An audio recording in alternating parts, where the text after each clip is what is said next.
تكفرون بالله وكنتم أمواتا فأحياكم. Upon you. What Islam means? Peace be upon you. Peace be upon you too. Okay. So I normally really like doing shows with you because they're probably the most relaxed shows. And they're enjoyable because I think we have a history. Going back to London Dawah Movement and Global Dawah Movement shows. So yeah, and other rubbish videos with that bridge camera. Yeah, bridge cameras and everything back in the day, 5-6 years ago. So we're trying to make a little bit of a comeback with these videos because God willing, I hope that there's some benefit in this content for Muslims, but in particular, as I'm trying to channel this more primarily towards non-Muslims too. So hopefully they're watching this and they're benefiting. And if you guys are watching, if you have any comments, anything you want to ask, please do leave in the question section below, and we will address you the best we can. That being said, Subboor, today we're going to be talking about a interesting topic which sort of bridges the area I'm focusing on and the area you're focusing on, and it's that place where both worlds meet. And the topic, how did you say it? What did you call it? You called it existential. So evolution, and human behavior, but in particular, what we're discussing today is, why do we ask these existential questions, these questions about purpose, meaning, values, morality? I mean, generally, these types of questions, the way that they are framed, on the very face of it, it doesn't actually make any sense from an evolutionary point of view.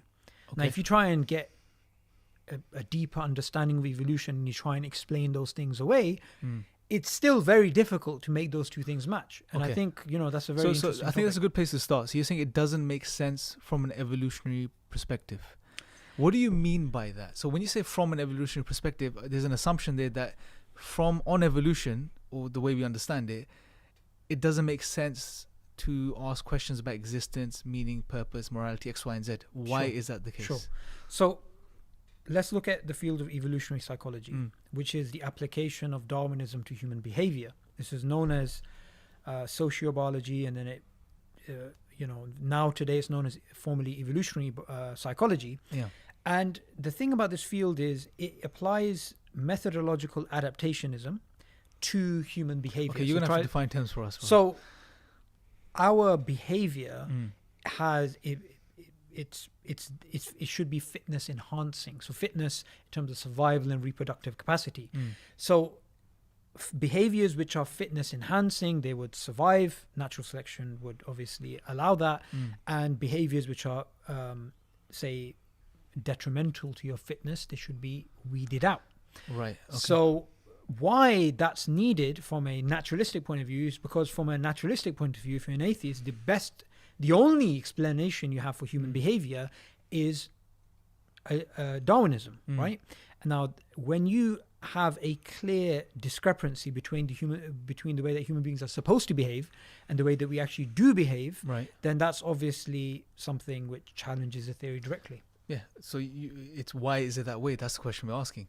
So it's interesting. So put in layman terms, if I was to sort of summarize what you just said, what you're saying is that if we understand evolutionary biology, Darwinism, what you see is that there's a picture that emerges that we evolved to survive and reproduce. And if that is the case, then everything about our beings, including our behavior and the way we act out in life and what we do and the way we live, should be determined by those goals. If we can call them goals. But let's just stick with that for the sake of simplicity. And therefore, there are certain ways that we behave as human beings which are not in line with those base goals. So then the question arises as to how do we explain those behaviors? So let's stick to the behavior of asking questions, existential questions about why we exist, what's the meaning of life, and these sort of questions. So the first thing is, if we are to note and document this type of behavior that people have, the first point that I think we'd agree about, and I think viewers would agree about it as well, is this is prevalent. All human societies throughout time, you had thinkers, philosophers, writers, artists, poets talking about why do we exist, what's the purpose of our life, and these types of things. So the first point is it's prevalent. I think that's important. If you look at the literature, the whole field of philosophy over the past even 200-300 years, the whole debates between essentialism and existentialism, about purpose. Do we come into this world with purpose, or do we come into this world without purpose, or create it? Does essence precede existence, or is it the other way around? So this has been a huge main bedrock topic of philosophy itself, and generally thinkers, whether it be religious or non-religious, it's a big thing for humanity. And the thing is, look, if you look at all human beings, and if you were to take a snapshot of the earth right now, so there's somebody who is doing shopping, there is somebody who's teaching their children, there is somebody who is doing whatever action. There's all these actions happening around the world. And a lot of these actions are driven by desires. So, for example, the desire for knowledge, the desire for lust, whatever, right? You get all these types of desires. However, if you're to stop a person in their tracks and just say, look, I just need 10 seconds of your time. Just 10 seconds of your time.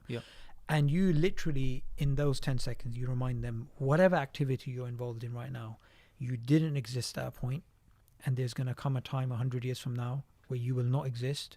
And your memories, your perception, your dreams, your passions, everything will be gone. And you just remind them about that existential reality that you are here. Imagine there's a Sahara Desert and there's all these grains, trillions of grains of sand. You're just that one pathetic little speck in this vast. And there's human beings who existed before you, human beings who existed after you. So if you just remind a person about that, their lust, their desires, everything is dampened. And as we know through a narration of the Prophet, peace be upon him, that, paraphrasing here, but death, a reminder about death destroys, absolutely. Desires. I'm paraphrasing, right? So that's very, very important, that it has such an impact on human beings. So how do we explain it? So you're right. So what you're essentially saying is that we strive for purpose. We strive for meaning as human beings. We're looking for it. This is almost an inbuilt driving factor for our existence. This is what we go by. But the question now arises, in the absence of finding our purpose and meaning to life, it leads to, in some cases, a crisis, anxiety, depression. It's very fundamental to the human being. Now, what intrigues me is that if we were created to survive, or we had evolved to survive and reproduce, full stop, then why would we end up with the abilities, mental faculties, cognitive faculties, whatever you want to call them, which allow us to ask questions and engage in a type of thought or thinking, which leads to depression and anxiety and these types of things, which in the long term, what they do is they result in the opposite of survival and reproduction. Absolutely. Because when you're anxious and you're depressed and you're asking those deep fundamental questions to life and you don't want to do anything, then you're not really surviving or reproducing. If anything, it's the opposite of that now. So why would we end up with these right abilities? If anything, if we were just here to survive and reproduce, then like we said, everything about your being, your mind, your faculties should be geared towards survival and reproduction. We shouldn't even have the ability to ask these questions and engage in this type of thought. So what would the response be to something like this? So this when question? it comes to things which cannot be explained via natural selection, there are various ways that Darwinists try and explain that away. So they'll say it's a trade-off between two selective pressures, or it's not due to... But let me just pause you there. When they try to explain this away, is this based on some sort of data, or is this just what you would call storytelling? So the thing is, this is a big question, because when you watch a program about human psychology or even biological features we have, you normally are told a coherent account which is consistent with natural selection. So this thing evolved because of this. However, there was this selective pressure, so there was a trade-off, so it wasn't optimal, so it became suboptimal, and therefore we have this deficiency. The thing with that is that these accounts, and this isn't due to say scientific evidence. This is due to a priori adherence to materialism. That look, this is the best account we have. We have this, so it's kind of like me and you playing Cluedo, right? So we're trying to work out who committed the murder. Was it the butler? Was it the maid? Was it this? Was it that? However, before we play the game, we already decide the butler did the murder. It's just a given. then every piece of data is reverse engineered to fit that. Right. So the when it comes to Darwinism's an absolute reality that they accept a priori. They just accept it. Right. Okay. Now, since they accept it, whatever piece of data comes which is in line with our survival, they say, see, there you go, natural selection. What is not, they will first try and explain it as a maybe it's due to natural selection. We haven't understood how this aids our survival. When it clearly doesn't, then it's like it must be a trade-off. It must be a runaway evolutionary process. So what you're saying is that this particular theory has almost become like a black hole which absorbs every possible counter evidence to it in some way, shape, or form. It just absorbs it in and it keeps moving. Basically, it will explain why we focus so much on goals. It will also explain why some people are lazy. It's just a universal filler. It'll just fit everywhere. The problem with that is it's not really testable. Yeah. Now, see, here's the thing. Let's just press a bit more on that point that we raised earlier. Let's take that understanding. Now, if they can't explain it, what they would do is they'll say it was a trade-off. Right. Let's sort of let me just probe you on that a bit, because if you go down that line now, when you're talking about having the ability to ask questions about purpose on such a worldview and try to even understand what that means, but purpose and meaning and value, and in the absence of finding answers, it leading to depression and maybe anxiety, and maybe not these two things, but maybe just a general type of angst or a type of sorrow, whatever it is, or you're trying to escape it, whatever it is which will move you away from surviving and reproducing. Now we're talking about something which is not, forget trade-off, we're talking about the opposite direction, which completely defeats the purpose of surviving reproductions. What would they do in this case now? Isn't that a bigger problem than just saying, okay, we're just gonna explain it as a trade-off? Okay, so there's a very clear issue here, and the issue is that if you've already decided this is true, it is undisputable, this is the truth, then you will have to make the data fit, and you can always give a naturalistic account. You can say, well, this was supposed to happen, but maybe this happened now. So it's very important for us to make a distinction between scientific evidence and accounts which sound scientific, but they're just plausible stories.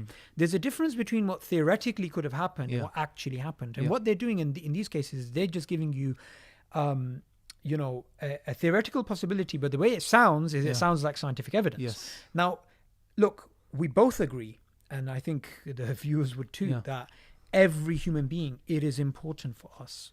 Why do we exist? What is the purpose of life? And when we are told these pathetic answers, like, Richard Dawkins in The Selfish Gene, who says the ultimate rationale for our existence is the preservation of our genes. That is the ultimate rationale.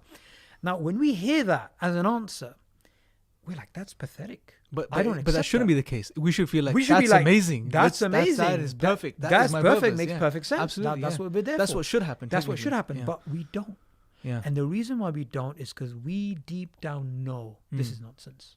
This is nonsense. I mean, I was talking to somebody who used to be an atheist. And they said something very, very powerful. They said even when they were an atheist, questions like, why do I exist? What's happening after I'm going to die?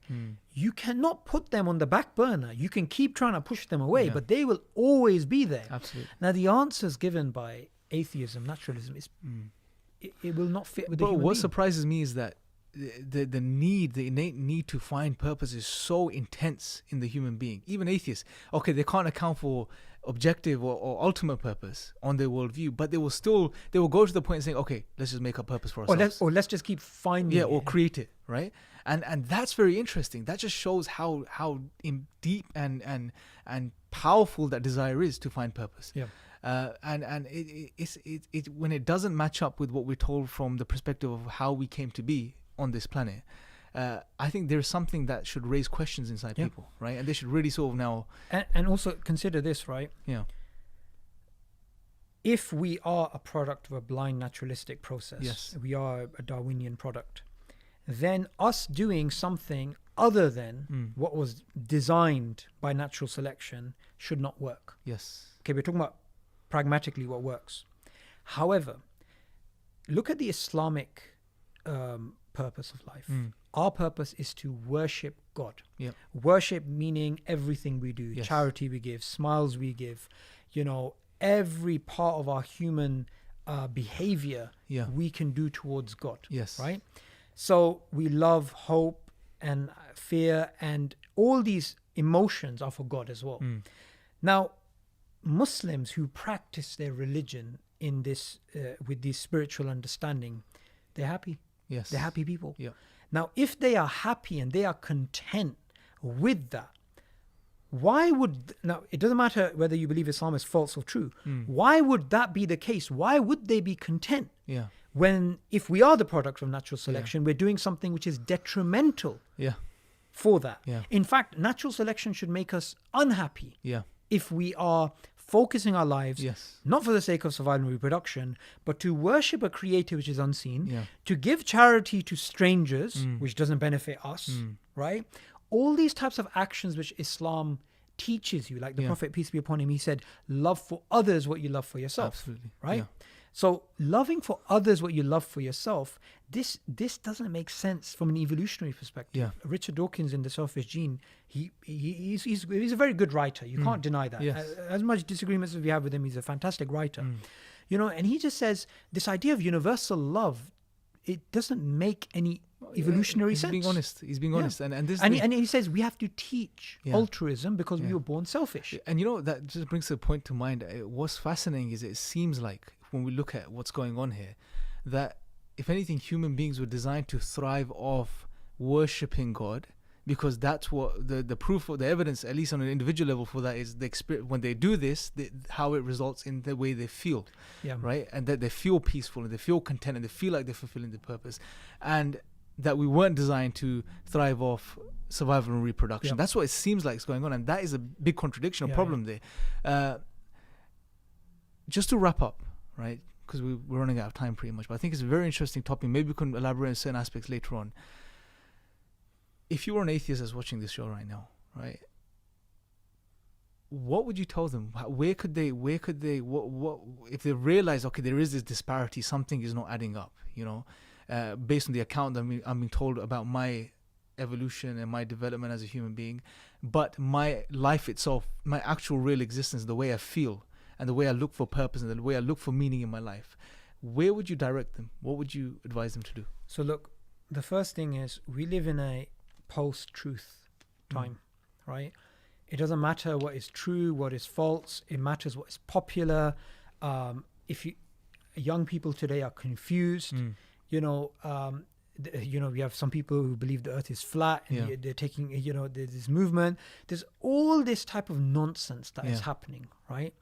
And it's very hard to trust anyone today. So, an atheist may watch a video of Christopher Hitchens doing his famous Hitch slap and feel, atheism's right. But then they see a Christian speaking about the love of Jesus and it's changed their life. And they're like, oh, maybe there's something there. They watch this and they're kind of like, okay, that doesn't really make sense from an evolutionary perspective. What am I doing?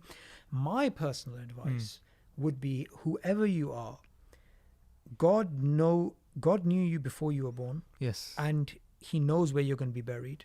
He knows what time you're going to pass away. He knows what time you were born. There's nobody who knows you better than God. Even if your belief in God is like doubtful. You're like, maybe there is a God, maybe there isn't. My advice would be, God would never deceive you. Human beings can. I can deceive you. We can deceive each other. God would not deceive you.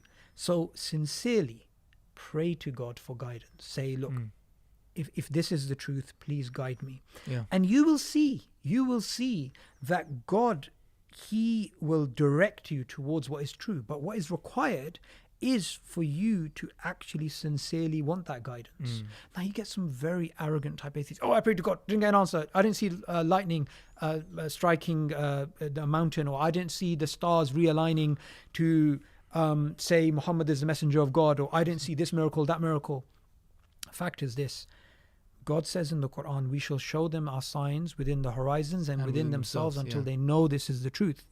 if a person sincerely asks for guidance, whoever you are, you will see signs in your life which for you are equivalent of the moon splitting. Absolutely. For everybody else, it may not mean anything, Yeah. but for you, it's absolutely crystal clear. Yeah. And that guidance that God will give you in your heart, there is no rational argument that you can make to give you that level of certainty. That comes directly from God. That is the guidance of God. Absolutely, bro. And what's required for that is people to, you know, take a step back and first humble themselves, be honest and sincere, and then really open their minds. And people are intelligent and rational these days. I'm sure they're waking up to this whole new atheist movement, and they're seeing the fluff that's there as well. And they're actually looking forward and looking for alternatives, and they're really questioning things. So be honest, be sincere. Ask. There's no harm in asking God for guidance, even if you don't believe. Just ask. Nothing to lose, absolutely. right? And I'm sure if you do that, you would find the truth. And on top of it, like you mentioned, and one of the things we mentioned today, there's dots that are already there in your life, but you just need to step back and try to connect those dots. And this was one major dot that we mentioned today. That's just that need to find purpose and meaning, and it seems to be that the answer to that question or those questions is the opposite of what we find in the field of Darwinian evolution. It just doesn't. It seems to be the opposite, and that should be a sign for us, right, to question things further. But I think we can conclude there, bro. Thank you for coming on the show. Hopefully, you guys have found this beneficial. Make sure to subscribe. Make sure to click the notification bell. And until next time, take care.